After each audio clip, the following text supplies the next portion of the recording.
Good morning, grade 7. So today we will talk about our lesson, which is the font style, font size, inserting pictures and layout, or introduction to the formatting of our Microsoft Word document. Last time, we have a hands-on wherein pinag-insert ko po kayo ng pictures for the watermark. Diba po? So ngayon, punta muna tayo sa font style and font size, insert pictures, and layout. And we will have an activity na pwede nyo pong gawin sa bahay dahil nga naka-ADM po tayo ngayon. Habang nasa bahay po tayo, hopefully you are all safe. Pagdating po natin sa school, tsaka po tayo ulit mag-hands-on, of course. Now, what are we going to do? Explain ko muna yung ating topic. Di ba ang sabi nga natin, ang Microsoft Word, nakakagawa po tayo ng documents and even reports. Now, we were able to format and make documents clear, neat, and attractive. Even if you don't have a computer, makakapag-practice ka pa din naman po ng formatting skills mo using your own handwriting on a paper. So, we will do that so that you will be able to do it at home. Okay, now, what do you mean by font style? When we say font style, it means how the text looks. It can be bold, italic, cursive, or black letters. Different styles can express emphasis, formality, or creativity. So, yung font style, mga anak, ay dumidepende kung paano at saan nyo gagamitin yung atin pong mga documents. So, if, let's say, for example, it is a formal letter. Of course, hindi ka gagamit dyan ng mga kung ano-ano lang na font style. You will always have to make it formal, you have to make it, clear, no? Pero kapag ka sinabi ko na you can choose your own font style because it depends or it based on your personality, paano nyo ni-express sa sarili nyo, then so be it. Pwede po kayong gumamit ng kahit ano. At may explore nyo yan, yung iba't ibang uri ng font style. Okay?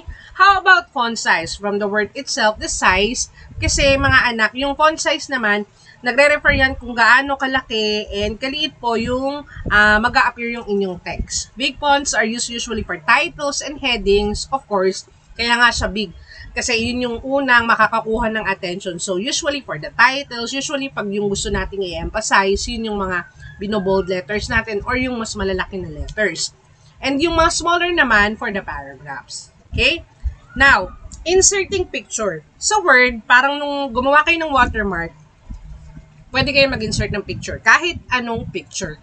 At pwede mo rin siyang i-crop, pwede mo siyang i-edit, depende po dun sa gusto ninyong makita doon sa inyong document. Now, pwede tayo mag-add ng photos from our computer, pero for this particular activity, you may draw a picture or paste one. So, kapag may nakuha kayo or may nagupit kayo somewhere sa books or magazine or kung ano man yung available na material sa inyong bahay, ay pwedeng yun po ang ilagay ninyo. So, kung wala naman, you may draw one. Huwag po kayong mag-alala, hindi ko naman po yan i-criticize. Depending sa inyong drawing, kasi magaling din ako mag-drawing. Very, very good din ako mag-drawing. So, okay lang, basta nakita ko yung effort ninyo kung paano nyo ipapakita yung picture na gusto ninyong ilagay. Now, layout. Sa layout, focus muna tayo sa portrait and landscape. We all know that portrait is the vertical or the taller than wide, which means patayo. No. However, the landscape, it means pahalang or pahiga. So, mas malapad siya. Mas maikli pero mas malapad. Okay? Ngayon po, ito po ang gagawin natin. So, those are the topics, no? Mas may enhance natin yan once that you were able to get a hands-on performance. But for now, here is what you're going to do. Ang activity po natin ay may paper poster. Una, kukuha po kayo ng isang malinis na papel. Okay, pwede po bond paper, pwede po Oslo. Kung wala po talaga, pwede yellow pad. Kung ano po yung available dyan sa inyo. Okay, huwag na kayong ma-stress. Number 2, turn it landscape.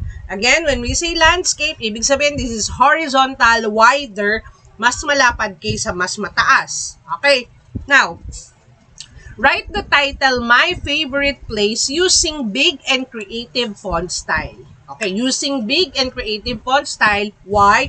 Because that is your title. Under the title, write 2 to 3 sentences about your favorite place. Okay? Now, here's what you're going to do. Yung 2 to 3 sentences na yun, gagawa kayo or gagamit kayo either cursive or kahit anong font style na gusto ninyo. Later on, sa baba nitong ating LAS or Learning Activity Sheet, you will have a sample handwritten fonts that you can choose and you can use for your activity. Okay? Now, draw or paste a picture related to your favorite place.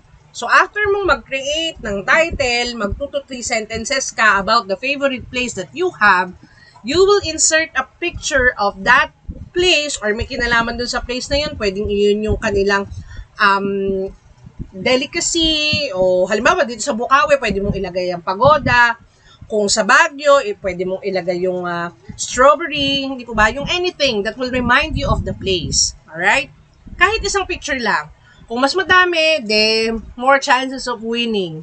Depende yan sa inyo. Basta kasya dun sa inyong activity paper. Okay? And then, decorate it with simple borders or designan nyo. Depende po sa inyong preference kung ano po yung gusto niyo. Okay? So, sa baba po nito, makikita nyo yung pwede ninyong guide kung anong mga font ang pwede ninyong gamitin. Okay?